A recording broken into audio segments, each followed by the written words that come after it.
ठीक है बच्चों, अब क्वेश्चन नंबर 5 में क्या है कि एफ एक्स का वैल्यू क्या गिवन है 3/2 माइनस एक्स स्क्वायर। ठीक है, तो ऑब्वियस सी बात है डोमेन क्या होगा। डोमेन अगर तुम x का वैल्यू √2 डालोगे या -√2 डालोगे तो डिनोमिनेटर 0 हो जाएगा। तो हमने क्या किया, डोमेन में ऑल रियल नंबर से -√2 और 2 हटा दिया। अब हमने क्या किया, फिर वही कहानी y is equal to f डाला। एफ डाल के फिर हमने सॉल्व किया तो हमें क्या दिख गया कि x में क्वाड्रेटिक दिख गया। x में है नहीं क्वाड्रेटिक, तो x में हमें क्वाड्रेटिक दिख गया। उसके बाद हमने क्या किया, यहां से x की वैल्यू हमें क्या मिल गई, ±√2y-3/y। फिर यहाँ पे x कब डिफाइंड होगा, व्हेन जो भी स्क्वायर रूट के अंदर लिखा वो ग्रेटर देन इक्वल्स टू 0, यही है ना। तो यहाँ पे हमने 2y-3/y को ग्रेटर देन इक्वल्स टू 0 कर दिया। अब इस ये इनइक्वालिटी तो सॉल्व करना जानते ही हो, ये तो ऑलरेडी मैंने 11th क्लास के बच्चों को बोल रहा हूँ। 12th क्लास से तो मैं ये एक्सपेक्ट करता ही कि वो जानते होंगे, ये तो ऑब्वियस सी बात है, वेवी कर्व रूल। तो 2y-3 में से हमने क्या किया कि 2 को कॉमन लेके इधर भेज दिया। तो 2 तो से डिवाइड किया तो 2 क्या हमारा पॉजिटिव रियल नंबर है, तो क्या होगा, इनइक्वालिटी चेंज नहीं होगा। उसके बाद बच्चों मैंने क्या किया, उसके बाद मैंने फिर वही वेवी कर्व रूल लगा दिया। 0 डाला, यहाँ पे इसका रूट क्या आ रहा है 0, इसका रूट क्या आ रहा है 3/2, इक्वल्स टू 0 है तो 3/2 इंक्लूड होगा। न्यूमरेटर से जो रूट आएगा ना वो इक्वल्स टू 0 पे इंक्लूड होगा, जो रूट डिनोमिनेटर से उसको एक्सक्लूड कर दिया। पॉजिटिव है तो -∞ से 0 यूनियन 3/2 से इंफिनिटी इंक्लूडिंग 3/2, हमारा रेंज आ गया। अब आ जाओ क्वेश्चन नंबर 6 में। क्वेश्चन नंबर 6 में क्या बोल रहा है, f x is equal to x square -9/x-3। इसका हमें डोमेन और रेंज निकालना है। तो डोमेन के लिए तो बहुत सिंपल है, डिनोमिनेटर 0 नहीं हो सकता, तो हमने पूरे रियल नंबर से क्या किया, 3 को हटा दिया। Because x is equal to 3 पर डिनोमिनेटर 0 होगा, तो रियल नंबर से हमने 3 हटा दिया। तो ये फंक्शन का क्या आ गया, डोमेन। अब रेंज के लिए फिर वही काम करते हैं, y is equal to f x किया, फिर क्रॉस किया, तो क्रॉस किया तो हमें एक क्वाड्रेटिक आ गया। किसमें क्वाड्रेटिक आ गया, ये x में क्वाड्रेटिक आ गया। ठीक है, ये हमें क्या मिल गया, एक x में क्वाड्रेटिक मिल गया। उसके बाद देखो क्या है, x में हमें मिल गया ये क्वाड्रेटिक। उसके बाद हमने क्या किया कि यहाँ पे क्या होगा, फिर x की वैल्यू निकाल लिया हमने क्वाड्रेटिक फॉर्मूला से, -b प्लस -√d/2a। जो ये डिनोमिनेटर में स्क्वायर रूट के जो अंदर दे रखा है ना, इसको हमने क्या कर दिया, ग्रेटर देन इक्वल्स टू 0 कर दिया। तो यहां से हमें क्या मिल गया, y-6 whole square is greater than equals to 0। अब y-6 whole square is greater than equals to 0 जो है, ये तो क्या है, ये जो है हमारा, ये तो ट्रू है ना सारे रियल नंबर के लिए। यहां से अगर मैं तुम्हें बोलूं कि y का वैल्यू निकालो such that y-6 whole square is greater than equals to 0, तो y के तो सारे रियल नंबर एक्सेप्टेबल है। बिकॉज हमें पता है कि किसी भी नंबर का स्क्वायर या तो पॉजिटिव होता है तो 0 होता है। y का तुम कोई भी वैल्यू डालो, पॉजिटिव डालो, निगेटिव डालो, 0 डालो, y-6 होल स्क्वायर हमेशा ग्रेटर देन इक्वल्स टू 0 होगा, विच इज ऑलवेज ट्रू। तो y बिलोंग्स टू आर आ गया। तो अभी हम लोग तुरंत में नहीं ये बोल पड़ेंगे कि इसका रेंज जो है वो ऑल रियल नंबर है, थोड़ा हम ध्यान देंगे। ध्यान किस बात का देना है उसको तुम देखो, y मैंने ऑलरेडी बता रखा है ना। रेंज में क्या होगा कि रेंज इतना आसान नहीं है। अभी जो रेंज बता रहा हूं ये तो काफी इजी है, बिकॉज ये 11th क्लास का 12th क्लास का रेंज और टफ हो जाता है। हमारे पास फंक्शन क्या दे रखा है, हमारे पास जो फंक्शन दे रखा है वो है y is equal to f x is equal to x square -9/x-3। यहां पे क्या है, x3 के इक्वल नहीं है। तो इसको तुम जरा ध्यान से देखो, यहां पे क्या होगा, इसको मैं लिख सकता हूं x-3 x+3/x-3। अब यहां पे क्या है कि x जो है वो 3 के इक्वल नहीं है। तो यहां से हमें क्या पता चला कि x-3 जो है वो 0 के इक्वल नहीं है। x-3 0 के इक्वल नहीं है, तो अगर x-3 0 के इक्वल नहीं है तो न्यूमरेटर और डिनोमिनेटर से हमने कैंसिल कर दिया। तो f(x) हमें क्या मिल गया, x+3 मिल गया। अब ऐसा नहीं कि अब इसको देख के हम बोल पड़ेंगे कि यहाँ पे तो x तो 3 तो डाल ही सकते, क्या प्रॉब्लम है। यहां से हम शुरू से ही मना करके आए कि x 3 के इक्वल नहीं है। तो ये जो फंक्शन है ना, यहां पे भी हमें बोलना होगा x is not equals to 3। ठीक है, अगर यहां पे हमने बोल दिया ना x इज इक्वल टू 3 तो फंक्शन ही चेंज हो गया। तब ये ओरिजिनल फंक्शन, ये वाला फंक्शन नहीं रहा, तब हमारा फंक्शन क्या हो गया, चेंज हो गया। तो यहां पे भी हमने क्या बोलना होगा कि एफ एक्स किसके इक्वल है, x+3 के इक्वल है, बट x 3 के इक्वल नहीं है। तो तुम ऐसे सोचो इस बात को ना, तुम ऐसे सोचो कि यहां पे इस फंक्शन को देख के मुझे क्या लग रहा है कि अगर x का वैल्यू 3, ये 3 के इक्वल नहीं है, अगर x 3 के, यहां पे क्या x 3 के इक्वल नहीं है, तो इसका क्या मतलब होगा कि 3 के क्रॉसपॉन्डिंग ना, 3 के क्रॉसपॉन्डिंग हमें y का वैल्यू नहीं मिलेगा, 3 के क्रॉसपॉन्डिंग y का वैल्यू नहीं मिलेगा। तो तुम यहां पे देखो कि अगर मैं यहां पे x का वैल्यू 3 डालता हूं ना, तो y का वैल्यू क्या आ रहा है, 6 आ रहा है। x का वैल्यू अगर यहां पे मैं 3 डालता हूं, यहां तो मैं 3 नहीं डाल सकता हूं, x का वैल्यू 3, यहां पे तो गड़बड़ हो जाएगा। ये भी x इज इक्वल टू 3 के लिए मना कर रहा है, बट अगर मैं बोल रहा हूं कि अगर मैंने x का वैल्यू 3 डाल दिया तो y का वैल्यू क्या आ जाएगा, 6, बट x का वैल्यू हम 3 तो डाल नहीं सकते, इसका मतलब y का वैल्यू 6 हो नहीं सकता। इसका मतलब रेंज में 6 नहीं आएगा, रेंज में क्या नहीं आएगा, 6 नहीं आएगा। बात समझ रहे हो, रेंज में 6 नहीं आएगा। क्यों नहीं आएगा, बिकॉज x का वैल्यू 3 नहीं हो सकता। अगर तुमने यहाँ पे x का वैल्यू 3 डाला ना, तो y का वैल्यू हो जाएगा 6, बट रेंज में क्या होगा, 6 नहीं आएगा। तो हमारा फाइनल जो रेंज हो गया ना फंक्शन का, वो क्या हो गया, ऑल रियल नंबर -6। नहीं समझ में आया तो एक बार ग्राफ से समझा के देखता हूं। y is equal to x plus 3 का ग्राफ ड्रॉ करते हैं, 10th में आता है ना कैसे ग्राफ ड्रॉ करते। एक बार x का वैल्यू 0 डाला तो y का वैल्यू 3 मिल गया, एंड एक बार हमने y का वैल्यू 0 डाला तो x का वैल्यू क्या मिल गया, -3,0। अब मैं इसका ग्राफ ड्रॉ कर रहा हूं, देखो इस फंक्शन का 0,3 कुछ समथिंग यहां पे होगा, -3,0 यहां पे होगा, इसको हमने ड्रॉ कर दिया। अगर मैं बोलूं कि ये ग्राफ सही ड्रॉ किया फंक्शन का, किस फंक्शन का, इस फंक्शन का, तो गलत ग्राफ ड्रॉ किया है। क्यों गलत किया वो भी बता रहा हूं। यहां पे कोई पॉइंट होगा 3, बट 3 के क्रॉसपॉन्डिंग हमें ग्राफ में क्या मिलना चाहिए, होल। ये होल होगा यहां पे, और इस होल का कोऑर्डिनेट क्या होगा, 0,6। 3 के क्रॉसपॉन्डिंग होल क्यों होगा, बिकॉज 3 के क्रॉसपॉन्डिंग y का कोई वैल्यू नहीं मिल रहा। क्यों नहीं मिल रहा, बिकॉज 3 जो है ना फंक्शन के डोमेन में नहीं है। तो ये ग्राफ करेक्ट है फंक्शन का। अब यहाँ पे होल बना दिया ना, अब ये जो है ये किसका ग्राफ है, ये y is equal to f x, चाहे ऐसे लिख लो x² -9/(x-3) का ग्राफ है, या तुम ऐसे लिख लो f x is equal to ये x+3 का ग्राफ है, where x is not equal to 3, ऐसे लिख लो। तो यहाँ पे रेंज यहां से क्या पता चल रहा था हमें, यहां से हमें पता चल रहा था रेंज जो है ऑल रियल नंबर है, बट फिर हमने क्या देखा कि x इज इक्वल टू 3 जो है ना फंक्शन के डोमेन में नहीं है। इसका मतलब क्या होगा, x इज इक्वल टू 3 के क्रॉसपॉन्डिंग जो फंक्शन का वैल्यू होगा वो नहीं आ सकता y का वैल्यू। ठीक है, तो हमने क्या किया, x इज इक्वल टू 3 के क्रॉसपॉन्डिंग यहाँ पे देखा फंक्शन का वैल्यू क्या आ रहा है। यहाँ पे हमने सॉल्व किया ना इसको, यहाँ पे देखा। अब 12th क्लास के बच्चे समझ रहे होंगे मैं क्या बोल रहा हूं। देखो 11th क्लास के बच्चों को समझाने के लिए लिमिट यूज करना होगा, एग्जैक्ट यूज। अगर मैं सही से बोलूं ना, मैं अभी कुछ स्टेटमेंट गलत बोल रहा हूं, ये 12th क्लास के बच्चे समझ रहे होंगे। यहाँ पे मैं क्या बोल रहा हूँ कि यहाँ पे मैंने x इज इक्वल टू 3 डाल के यहाँ से y का वैल्यू निकाल लिया, बट ये x तो 3 मना कर रहा है, तो यहाँ पे मैं 3 डाल ही नहीं सकता हूँ। तो 12th क्लास के बच्चों को बोल रहा हूँ कि लिमिटिंग वैल्यू देख रहा हूँ। अब 11th क्लास के बच्चे अभी नहीं समझ रहे लिमिटिंग वैल्यू क्या है। लिमिटिंग वैल्यू देख रहा हूं, जब x 3 के इक्वल जाएगा ना, तो y का वैल्यू किसके इक्वल जाएगा, 6 के इक्वल जाएगा। इसका मतलब क्या है कि 6 जो है ना फंक्शन के डोमेन में नहीं है। ठीक है, अभी जो भी 11th क्लास के बच्चे, अभी मैंने क्या बोला वो भूल जाओ, बट तुम ऐसे देखो कि अगर हमने यहाँ पे x का वैल्यू 3 डाला तो y का वैल्यू क्या हो जाएगा, 6 हो जाएगा। बट क्या बोल रखा है कि 3 तो फंक्शन में आ नहीं सकता है, बिकॉज 3 फंक्शन के डोमेन में नहीं है, तो y का वैल्यू 6 नहीं हो सकता है।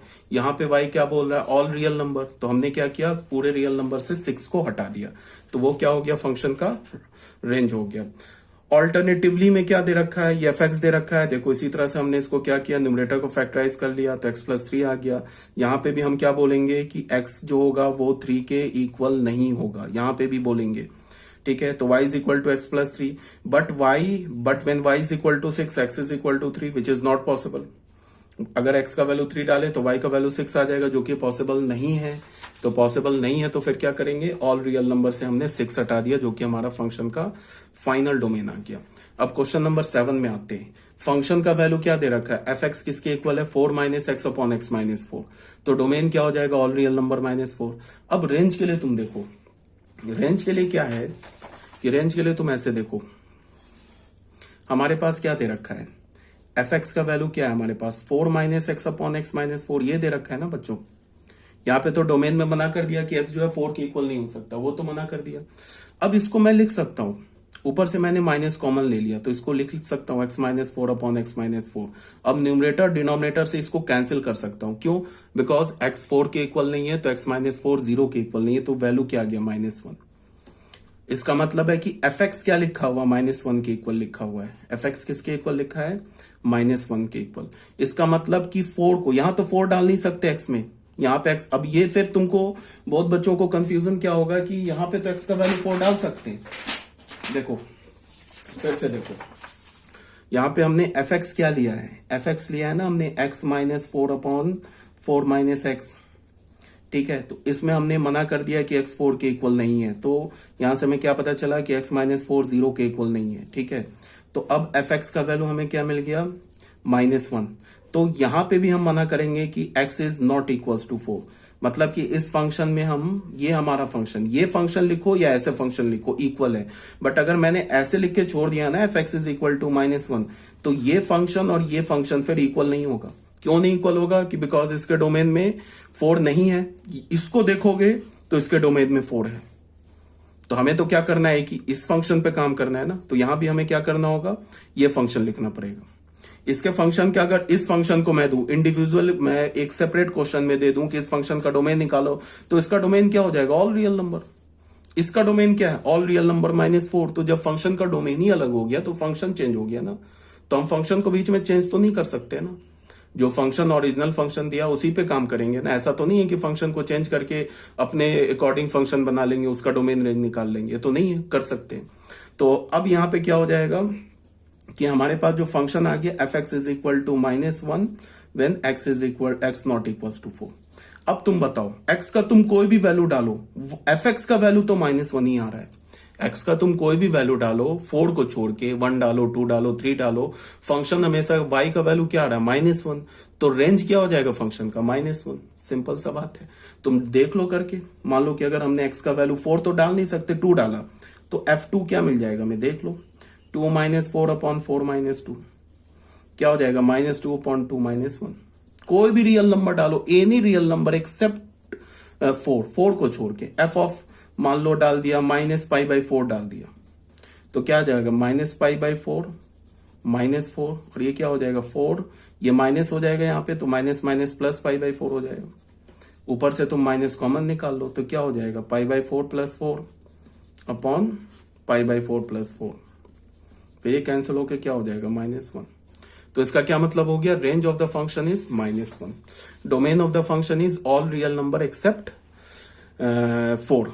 अब आ जाओ फंक्शन में, ये फंक्शन दे रखा है एफ एक्स, इस फंक्शन को fx2 - sin 3x, देखो एफ एक्स का वैल्यू क्या दे रखा है, 1/, इस क्वेश्चन को थोड़ा ध्यान से देखो, स्पेशली जो 11th क्लास के बच्चे सुन रहे हैं, सॉरी ये दिस इज x, इस फंक्शन का डोमेन निकालना है। अब देखो मैं क्या बता रहा हूं 11th क्लास के बच्चों को के लिए, कि जो साइन एक्स होता है ना, अभी सिर्फ याद करो, जब हम लोग ट्रिग्नोमेट्रिक फंक्शन पढ़ेंगे ना तो इसका प्रूफ पढ़ेंगे, अभी सिर्फ जो बोल रहा हूं उसको समझो कि ये ट्रू है।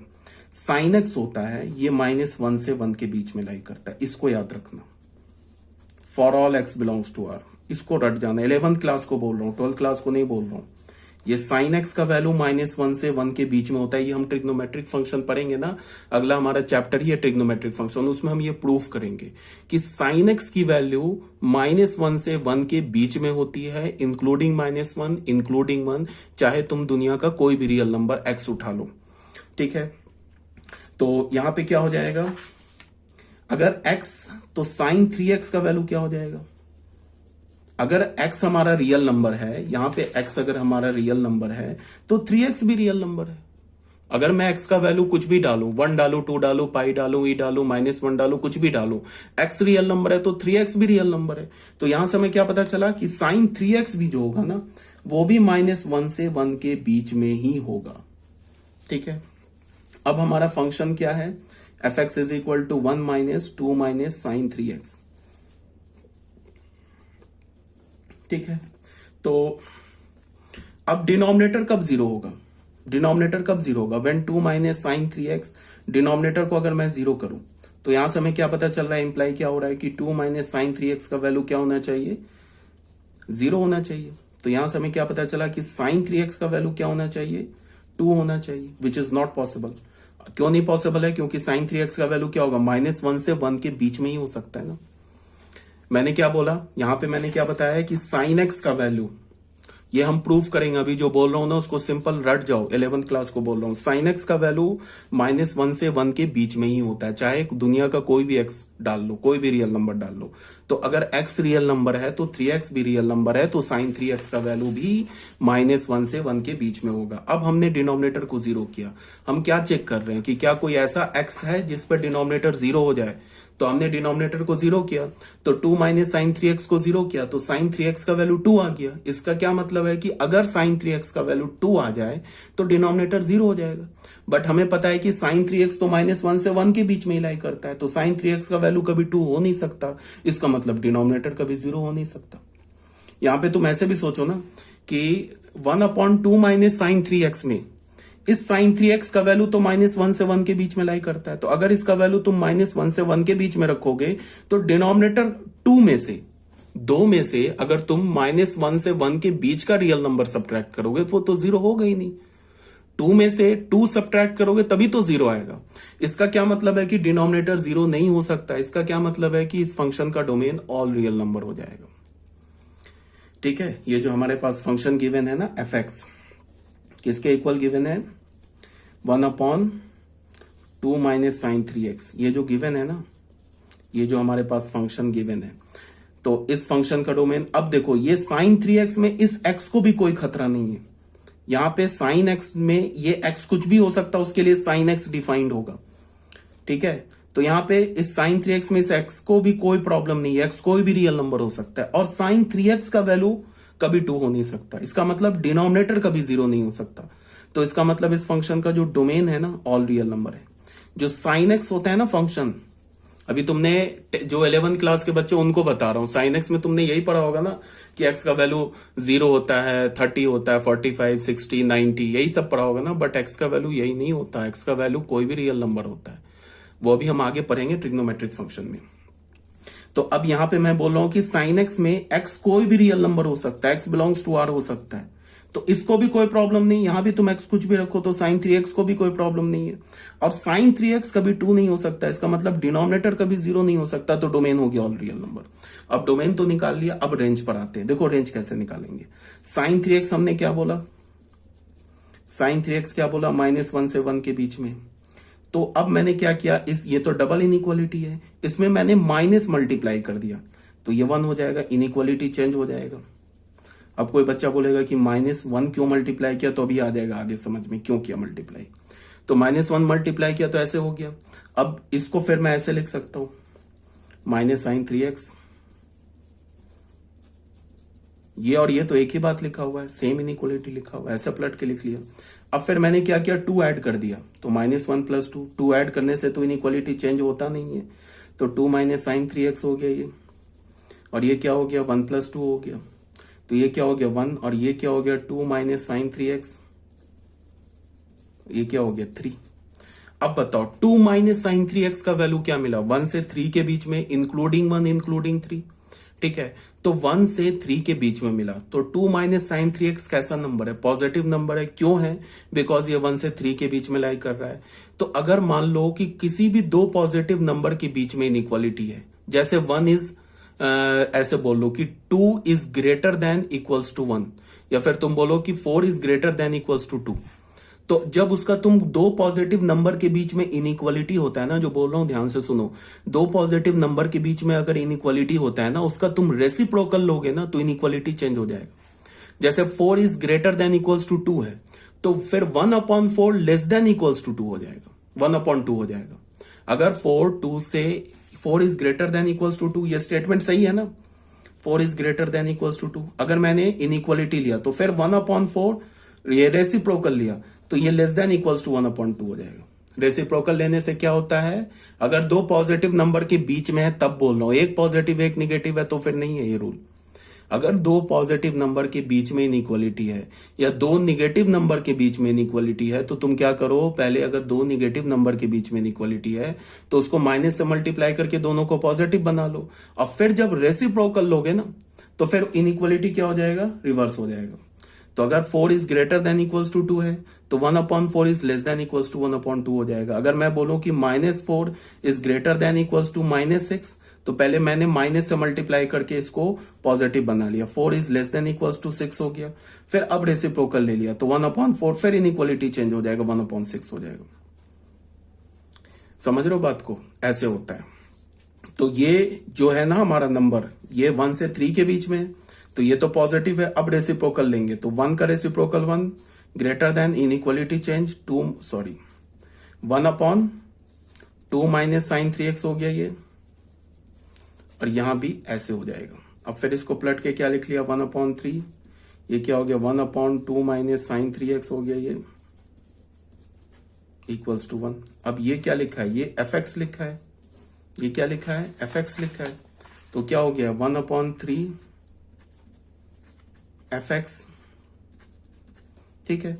तो ये fx क्या y, तो इसको मैं लिख सकता हूं ना 1/3 less than equals to y greater than equals to y less than equals to 1।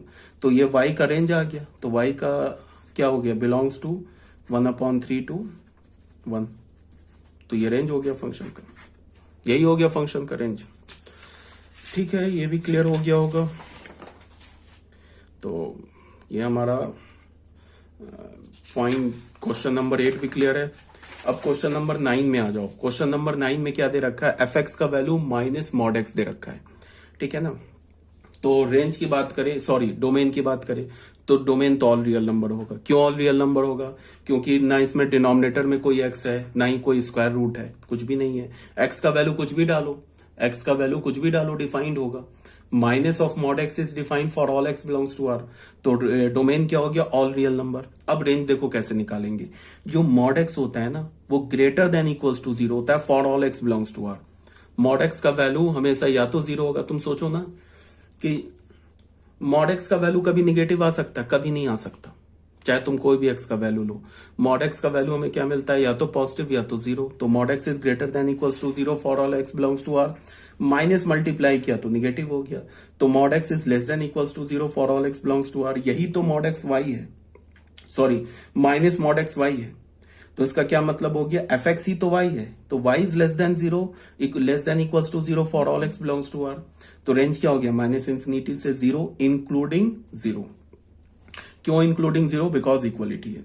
यहां पे फिर आ जाते हैं दूसरे में, fx का वैल्यू, fx क्या दे रखा है fx क्या दे रखा है, मॉड ऑफ x -1। तो ऑब्वियस ही बात है, फिर मॉड है, कोई भी x चलेगा, इसका मतलब डोमेन ऑल रियल नंबर हो गया। अब रेंज में आ जाओ, mod of x -1 is greater than equals to 0। Mod of x -1 क्या होगा, ग्रेटर देन इक्वल्स टू 0 होगा ना सारे रियल नंबर के लिए। और ये मॉड ऑफ x -1 क्या y है, तो इसका मतलब क्या हो गया, y is greater than equals to 0 for all real number. इसका मतलब रेंज क्या हो गया, अगेन 0 टू इन्फिनिटी। ठीक है, जब हम लोग आगे ये पढ़ेंगे ना, क्या बोलते हैं तुमको, अभी आगे जब ग्राफ पढ़ेंगे ना, तो मॉड x हो गया, मॉड ऑफ x -2 हो गया, इन सब का ग्राफ मैं तुम्हें बताऊंगा। तो जब तुम ग्राफ देख लोगे ना फंक्शन का, तो रेंज और डोमेन तुम्हें दिखने लगेगा मतलब कि वो तुम्हें पिक्चर में दिखने लगेगा कि फंक्शन का रेंज क्या, फंक्शन का डोमेन है, ग्राफ से दिखने लगेगा। तो अभी इसके बाद का जो टॉपिक है वो ग्राफ ही है, तो उसमें और क्लियर होगा रेंज और डोमेन। अब आ जाओ क्वेश्चन नंबर 11 में, fx क्या दे रखा है, √x -2/3 - x। डोमेन के लिए क्या, हमें डिनोमिनेटर को सबसे पहले डोमेन के लिए क्या है, तो डोमेन के लिए हमें क्या करना, क्या होगा कि ये जो स्क्वायर रूट के अंदर लिखा है वो क्या होना चाहिए, ग्रेटर देन इक्वल्स टू 0। ठीक है, तो इसको हमने ग्रेटर देन इक्वल्स टू 0 कर दिया। फिर मैंने बता रखा है कि वेबी कर्व रूल लगाने से पहले क्या करते हैं, x के कोफिशिएंट को पॉजिटिव बनाते हैं, तो एक माइनस बाहर निकाल लिया, यहां से डिनोमिनेटर से एक माइनस बाहर निकाल लिया, तो हमें क्या मिल गया, minus of x -2/x -3 is greater than equals to 0। Minus से मल्टीप्लाई कर दिया तो लेस देन इक्वल्स टू 0 मिल गया। फिर नंबर लाइन पे सॉल्व कर लिया, लेकिन एक ब्लंडर मैंने कर दिया, 3 मैं कैसे ले रहा हूं समझ में नहीं आ रहा, 3 नहीं होगा यार, ये नहीं होगा, यहाँ पे ये ओपन होगा, बिकॉज जो 3 है ना वो तो डिनोमिनेटर से आ रहा है ना बच्चों, करेक्ट कर लेना। ये जो 3 पर ओपन होगा, बिकॉज 3 तो हमारा क्या आ रहा है, डिनोमिनेटर से रूट आ रहा है।